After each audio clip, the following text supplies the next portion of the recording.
এখন পর্যন্ত 13 জনের প্রাণহানি। ফেনী নোয়াখালীতে পানিবন্দীদের উদ্ধারের চেষ্টা, বিচ্ছিন্ন যোগাযোগ ব্যবস্থায় হিমশিম অবস্থা।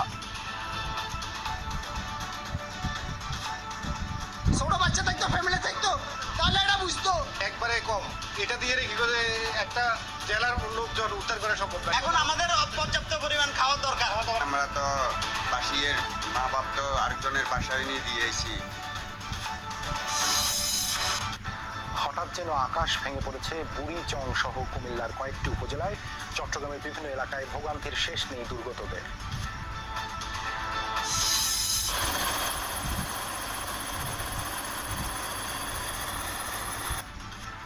দুর্গত এলাকায় উদ্ধার কাজে ব্যস্ত সেনা, বিমান ও র্যাবের হেলিকপ্টার। ত্রাণ বিতরণে দুর্গম এলাকায় ছুটে বেড়াচ্ছে স্বেচ্ছাসেবকরা।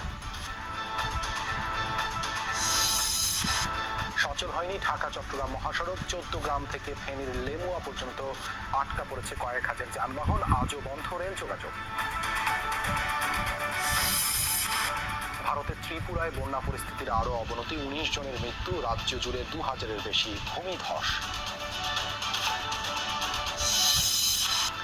নিউ মার্কেট থানার হত্যা মামলায় 5 দিনের রিমান্ডে রাশেদ খান মেনন। আদাবরে গুলিতে নিহতের মামলায় আসামি শেখ হাসিনা ছাড়াও ফেরদৌস, সাকিব ও ব্যারিস্টার সুমন।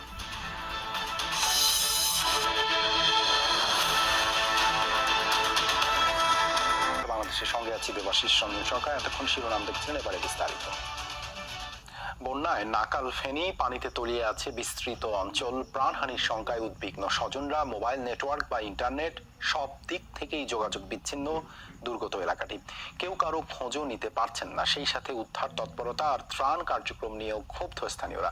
দুর্গত এলাকা থেকে আরো জানাচ্ছেন সাইফুদ্দিন রবিন, ক্যামেরায় ছিলেন মোহাম্মদ শাহিন।